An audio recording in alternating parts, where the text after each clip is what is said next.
découvert ici. Encore un hit que vous avez découvert. Ivoire TV. Ivoire TV.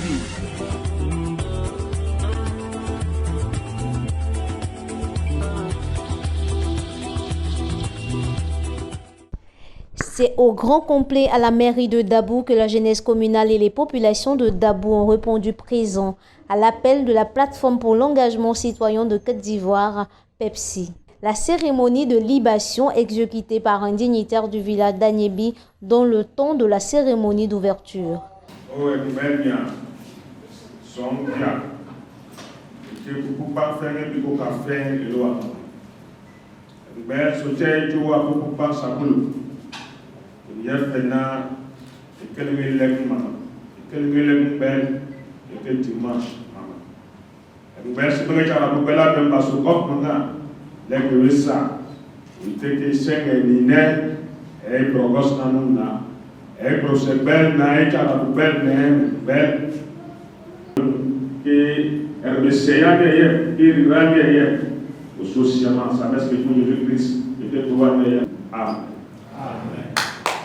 La plateforme de l'engagement citoyen de Côte d'Ivoire, PEPSI, a tenu la cérémonie d'hommage à la jeunesse de Dabou.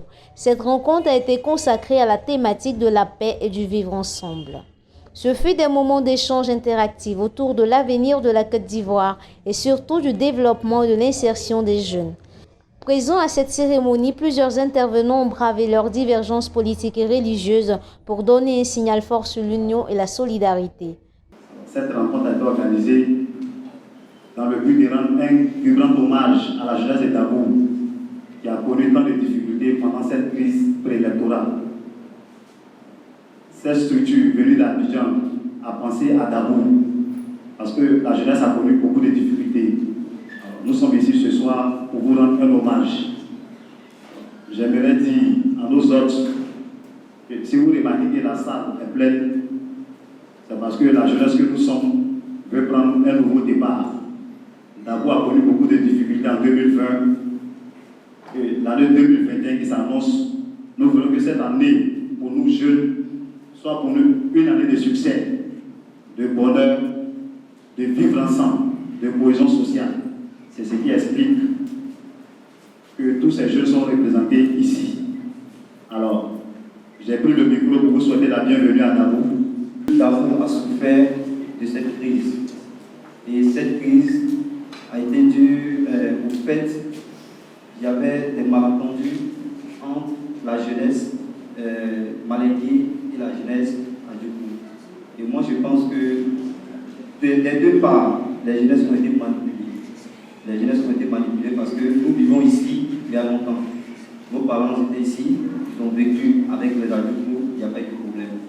Et nous-mêmes, nous sommes nés à Dabou. Nous avons grandi à Dabou, nous n'avons jamais eu de problème avec nos parents. Donc je pense qu'on a été manipulés. Mais Dieu merci, aujourd'hui, nous avons compris que nous sommes condamnés à vivre ensemble. Nous sommes à Dabou, avec les Adjoubou, nous aimons bien la Tchéquie. Pourquoi faire parade à ceux qui nous donnent de la Tchéquie? Non, ce n'est pas possible. Et je sais que les Adjoubou que nous connaissons, si les jeunes n'ont pas été manipulés, logiquement, ils ne peuvent pas venir faire parade en ligne. Et aussi, les jeunes malingués n'ont jamais fait parade à leurs frères Adjoubou. Parce que quand nous nous levons le matin, nos activités, nous les faisons beaucoup dans les villages. Il faut dire que les jeunes des villages aussi sont toujours dans les villes ici, à Dabou. Donc déjà, moi je dis merci à tout le monde, merci à la table de séance, et je pense que nous allons tirer leçon de vos conseils. Cher Président, nous n'avons pas de problème particulier au niveau de la jeunesse de Dabou. Il y a eu quelques désentendus et nous souhaiterions au niveau de la jeunesse de Dabou qu'on mette ça sur le compte du débat politique. Parce que entre nous jeunes à Dabou, nous nous connaissons. Et pourquoi est-ce que ce problème est arrivé? C'est surtout le problème politique qui fait qu'on n'arrive pas à s'entendre à Dabou. Nous souhaiterions que dans le futur, on arrive à mettre ces problèmes-là de côté pour qu'on puisse aller de l'avant. Si nous devons rester là. La jeunesse à s'entretuer, ça ne va pas nous aider. Nous voulons nous aussi aller de l'avant et nous souhaiterions que la politique puisse nous aider à aller de l'avant, que de nous aider à faire des malades. La Pepsi, avec à sa tête son président Ebrin Yaoremi, était porteur des messages forts.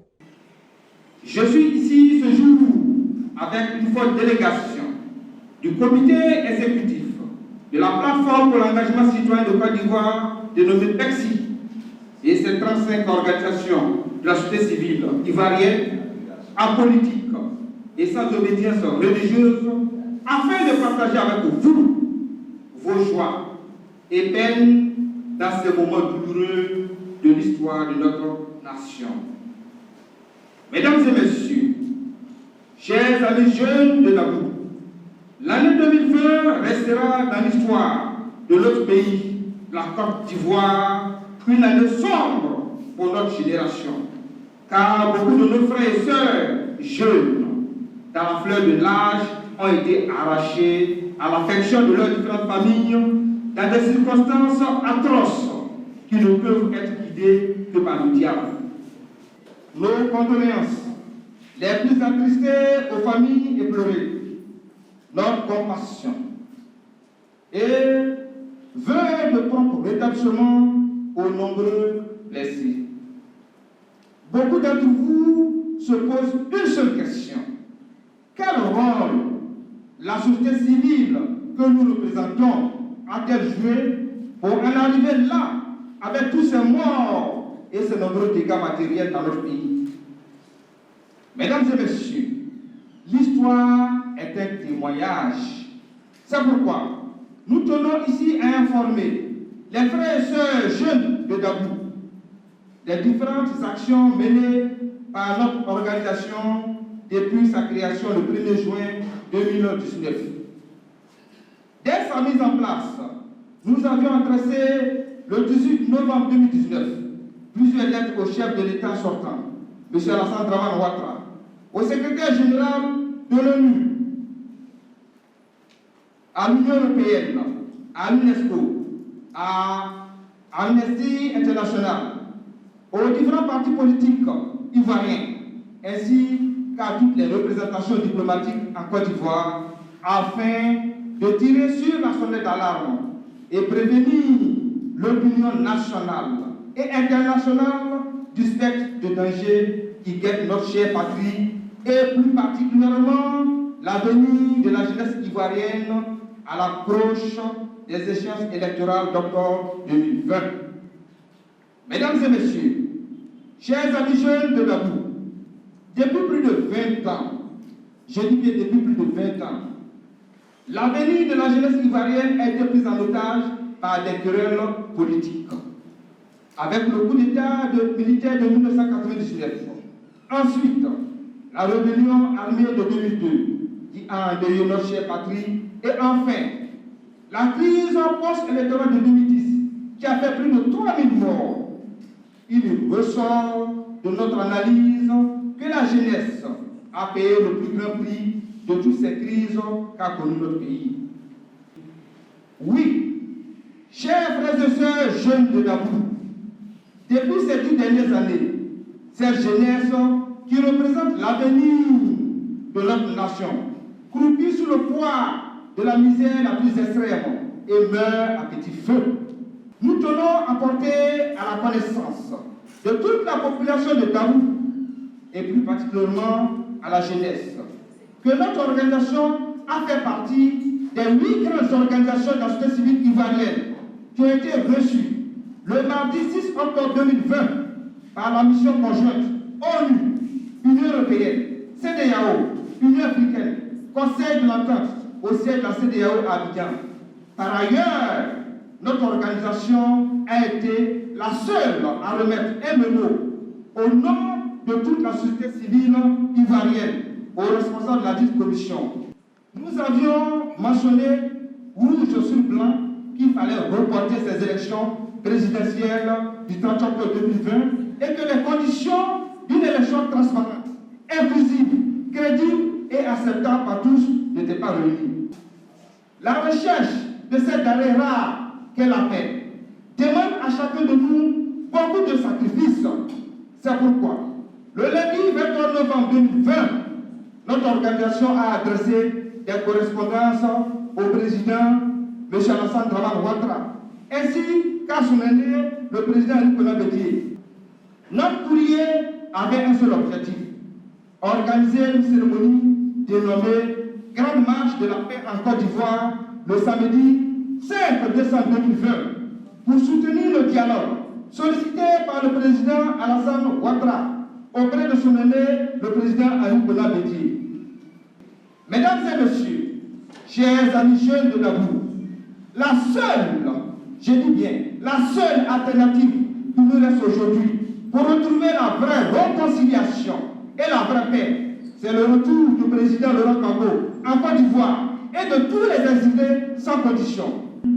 Oui, nous exigeons la libération immédiate de tous les prisonniers politiques et les acteurs de la société civile ivoirienne, afin de nous asseoir autour de la même table pour sauver la mère patrie qui est aujourd'hui très malade et sortir notre pays de cette crise sans précédent. C'est pour toutes ces raisons que notre organisation se réjouit de cette phrase du président Nicolas Bédié tirée de son discours du 9 décembre 2020, et je cite: en lieu et place du tête-à-tête Bédié-Ouattara, l'enjeu en cause, c'est celui de la Côte d'Ivoire. Chers frères et sœurs jeunes de Dabou, aujourd'hui, plus de 90% de notre génération ont vu leur avenir sacrifié. Car tous ceux qui sont entre la tranche d'âge de 35 et 55 ans ont des diplômes en poche, dont pour certains périmés sans emploi. Que vont-ils devenir, chers frères et sœurs? Ceux qui ont eu la chance d'occuper les plus bonnes fonctions au sein de l'administration peuvent être comptés du bout des doigts. Devons-nous accepter que l'avenir de nos petits frères et sœurs, ainsi que celui de nos enfants, soit encore sacrifié, chers frères et sœurs? Nous répondons par la négation: non, non et non.